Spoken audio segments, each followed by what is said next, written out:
Hi, welcome to Memory Chips Podcast. I am Ann Wyszynski, and I have a collection of potato chip bags from around the world. And every so often, I go through this collection, and a certain bag or bags will bring up memories of people, places, ideas, and I really want to share these with you. So if you please subscribe, you will never miss a bag.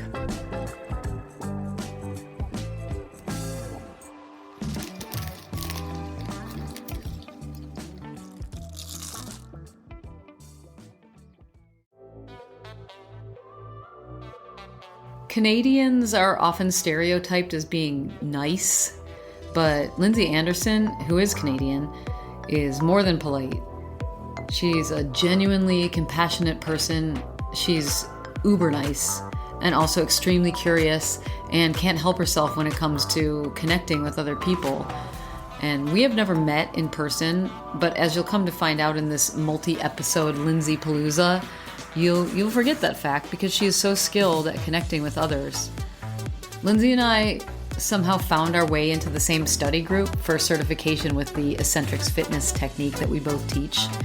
We are both level 4 eccentrics instructors, and we're both totally evangelical about how game-changing this modality is in terms of helping people relieve pain and improve mobility and strength and flexibility. But aside from that similarity, we both have the tendency to get carried away with our curiosity about people and situations and things, often to the point of finding ourselves in new, seemingly accidental vocations. Today, Lindsay tells me the story about how she ended up with a soup making business. And believe it or not, potato chips have a big role in it. Your chip bags. Where's the Canadian ones? I have a lot of Canadian ones, but these are the ones that I selected for you to choose from. I have a lot of more, but I was thinking about these because they sounded like gourmet, and I was thinking about your soup. These are British, but I got them in Canada. Yeah, I've never seen those before. Savoursmith. So I got them in Toronto.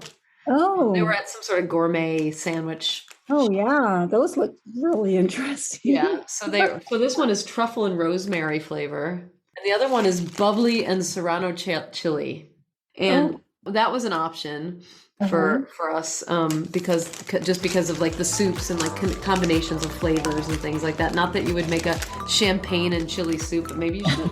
Well, maybe I could. So many things to do in a day. I know. That's what I wanted to talk about because you do so many things in a day.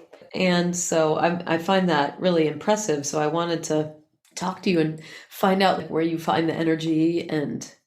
I don't know. When you put it all in one sentence, it does sound like a little crazy. But I don't work full time. So I have my days to kind of choose what I want to do. I think when you can choose what you want to do, you find the energy for it. I feel like so many things just fall in my lap. Like I don't go looking for like the soup. I didn't wake up one day and think I should make some soup and sell it. Yes, I should do that. No. And this is how my soup business started. It's just crazy. I got an email one day from a man named, and I was like, I don't know anyone named Yogesh. So I was going to just delete it because it sounded like, he was from overseas and scammy. But I opened it and I read it and it said, "Hello, my name is Yogesh and I'm looking for a place for my daughter to live." And I'm like, well, I don't know who you are. So I thought, it's a scam. And I was going to delete it, but I'm so nosy and curious. I just love to know, if I can, do it safely without getting myself into a situation. So I emailed him back and I said, and he said, "I'm looking for a place for my daughter to live. And Marina told me to contact you." And I don't know anyone named Marina. So I thought, he's either got the wrong person.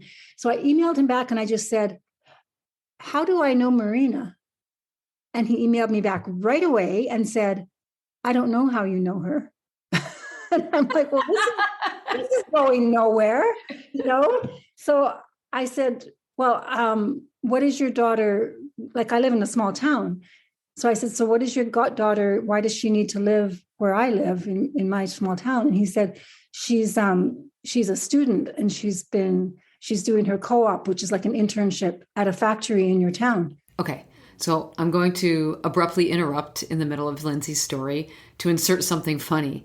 Despite her knowing that this podcast is about my potato chip bag collection, she failed to mention that there's a Lay's potato chip bag factory in her small town in Alberta. And also that this potato chip factory is the reason that this family was looking for a place in her town to begin with. So I got to tell you, Anne, so her job that she was doing, like she's an engineering student, her co-op was we have a potato chip factory, a Lay's potato chip factory in my town. You do? Yes. Why didn't I know that? I know. I can't believe I haven't told you this. So it's a very, very stressful place for employees to work.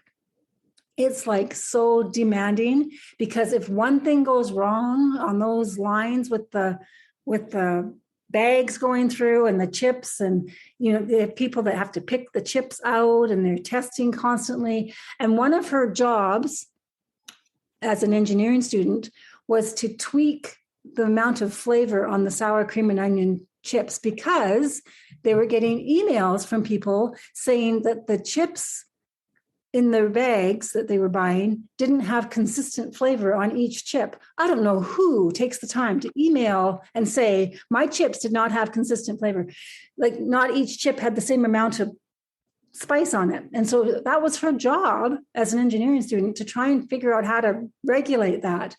And it was very high stress. But she said, people that worked there had worked there for years and years and years. And she said, it's so loud in there and people aren't happy. And I'm like, oh, it sounds awful. And here I am, just a few blocks away from this factory and eating my chips, thinking, wow, like people are suffering so that I can eat this chip with enough flavoring on it. I just thought, wow, that's a lot of stress for chips, which we really don't need in our lives. Yeah, they're not totally unnecessary. Totally unnecessary, but there are people that go to work every day that almost like are giving their lives to make sure we have our chips the way we want them.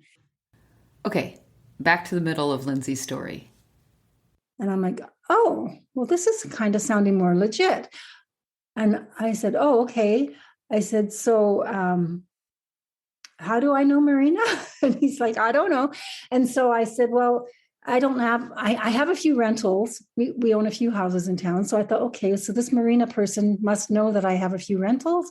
And we had nothing vacant. So I said, well, I don't have anything available, but I'll let you know if I hear of anything. So that was the end of that. I thought that would be the end of that. But I was so curious about how I knew this Marina person and how she knew me. So I went to my eccentrics binder where I have all my waivers because I thought she must have taken a class. I've had several hundred people try a class. And so I went through my waivers looking for Marina. No Marina. So then I went on Facebook on my page and I typed in Marina to see if I had a friend or a contact or a friend of a friend or a mutual friend. And sure enough, a Marina popped up. And I looked to see who she was, and I didn't know her, but we had a mutual friend. So I went to that mutual friend where they worked, and I said, do you know Marina? And she said, yeah, I do. I work with her. And I said, I'll give you my number and tell her to call me. And so in 10 minutes, she called me, and I said, Marina, how do I know you? And she said, we don't know each other. And I'm like, what? I said, so who is Yogesh? And tell me what this is all about. And he said, and this is what happened. So she was getting her mail one day. She was just on her street, getting her mail on, we have the boxes on the street, and a car pulled up beside her. And this gentleman got out of the car and he said to her, hello, my name is Yogesh, and this is my wife, and this is my daughter in the car. And my daughter is only 19 and she has to move to your town. And I'm so worried about where she's going to live. Do you know anywhere that she could live? And he's from a huge city, about 3 hours from here. big city. So he's a city guy, he's got this daughter and he's so worried about her living in this little town where she doesn't know anybody and she's only 19. And this lady's like, no, I don't know where your daughter could live. But she said, we started talking and visiting, and she said he was the nicest man and his wife was so kind. And they were from East India, but they'd lived in Canada a long time. She said they were the nicest family. And she said, I just felt like, man, I wish I had a place for your daughter because she's really lovely. So he gave her his email address and said, if you know of anything, if you ever hear of an apartment, would you let me know? And she's like, yeah, sure. She took his email address and off she went. And on her way back to work, she ran into a friend of mine. But she was telling this friend, she said, I just had the strangest thing. I was talking to this man on the street. He approached me and he's looking for a place for his daughter to live. And he was such a nice man, and kind of end of story. And the person she was talking to said, you should have him call Lindsay Anderson. And what's so crazy is she did. Like, she went back to work and emailed this stranger. So that's how he contacted me. So as my day's going on, I'm like thinking, and how worried the dad is, and how, I'm thinking, yeah, it's his oldest daughter, he has 2 girls, but that is kind of scary for him, it'd be nice to reassure him. So I emailed him back and I said, I can see why you're worried about your daughter, but and they had 2 months to find a place. So I said, just to take 1 month, they had 1 month to find a place. So I said, just to take the stress off of your family, if your daughter would like to stay with me while she finds a place. So don't feel like you have to find a place right away, because some things come up, and she had to live here for 4 months. And I said, so if she'd like to stay with me, we have an extra room and she can just stay here until she finds a place, and I'll help her find a place. And he said, oh, thank you. You answered right away. And I'm like, you don't even know me. Like, how you try, but he just had, And so I texted, and he gave me his daughter's phone number. So I texted her and I told her, I said, your dad's really worried about you. And I said, we've had exchange students in our home before, just kind of so they would know that, this isn't just random. Like, I have references kind of thing, So they Zoomed me at 7:00 that night. 2 hours we were on our Zoom call. I'm showing her the neighborhood and my house, and my husband's like, what are you talking to? Why are you showing them the bathroom downstairs? And I hadn't even told my husband. And by the end of the call, the dad said, could she just stay with you and not find another place? Is that okay? And I said, well, I don't want her to feel like she's young and I'm a grandma and I'm not fun. And so she'll want to have a roommate and, she won't want to live with us, but she can for a little while. And she said, no, I think I would like to live with you. And I'm like, oh no. You're like, no. So the dad's like, so can we send you some money and hold her spot? I said, well, this isn't a spot. Like, this is my house and I'm inviting you to stay here. There's no one else trying to get in here. You don't have to hold the spot. And so we set things up, and she was such a sweet girl. She said, so tell me what your expectations are, like what's expected of me. And because we've had exchange students in the past, and we've had students stay with us before, I knew exactly what I wanted to tell her. I said, okay, here's the deal. I'm not going to wake you up for work in the morning. I'm not going to drive you anywhere. You're bringing a car, right? Because I'm already done. I've had 4 kids. I'm not driving people anywhere. I said, I'm not cooking for you. I'm not making your meals. I don't even do that for my husband anymore. Our kids are gone. And it's like, we just fend for ourselves. And I said, I'm not going to cook for you. And you're going to make your own lunches. And I have grandkids here all the time. I'm not going to shush them. My life will, you're not going to hinder me. She's like, oh, that sounds really good. That sounds good. That sounds good. So in she moves. But she brought in this Instant Pot. Mm-hmm. And I'm like, I've heard about Instant Pots, but I don't like a lot of stuff on my counters. I don't want all these kitchen gadgets. So I'm like, oh my gosh, that thing's huge. It's going to sit on my counter. All right, put your Instant Pot right there. And then she used it and she made this delicious Indian dish with rice and stuff. And it was so fast and quick. And I was like, ooh, that's really tasty. And we shared it. And I'm like, that Instant Pot's kind of cool. I said, that fired up right away. And so she said, yeah, you can borrow it if you want. I said, you know what? I might make some soup in that tomorrow. And that's how soup began. That's how my soup business began. Because I made soup in the Instant Pot the next day. And I made a lot of soup. It was like a 12-quart thing.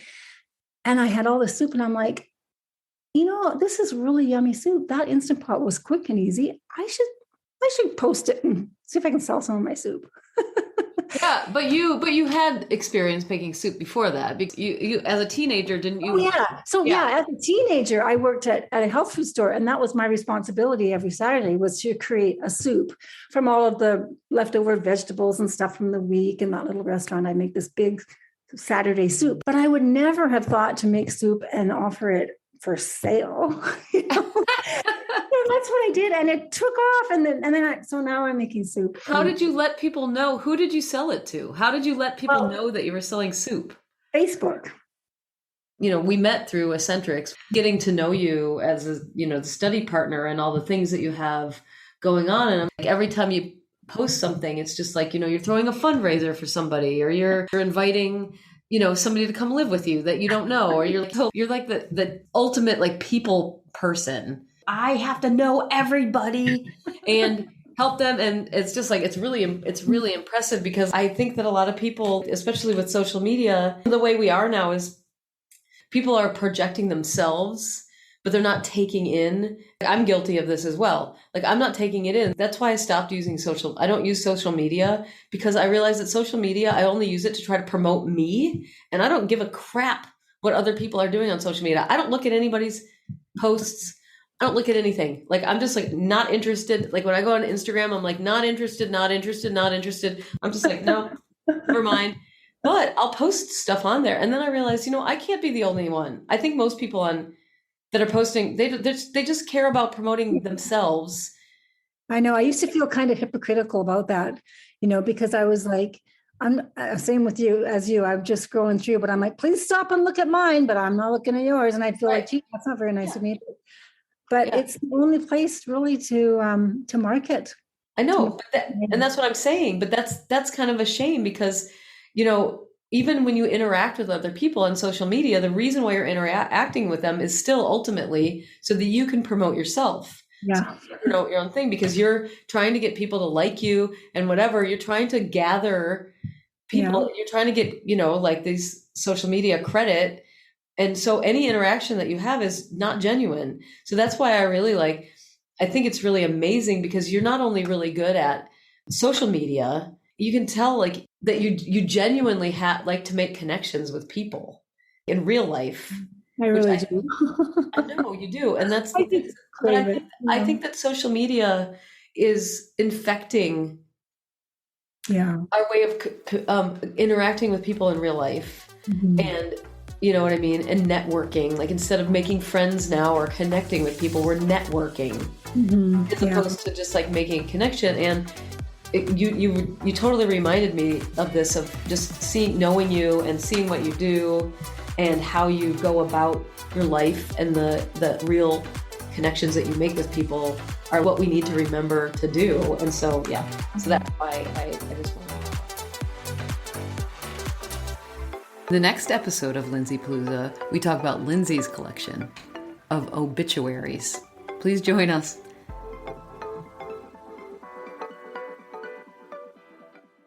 Thanks for listening. And if you have any questions or comments about what you heard today, please post them to the review section of your podcast player. So if you use Apple Podcasts, you click on the show thumbnail and scroll down to leave a review. And then whatever happens after that is up to you. But hopefully it's nice. You can also leave posts on Instagram at Memory Chips Podcast.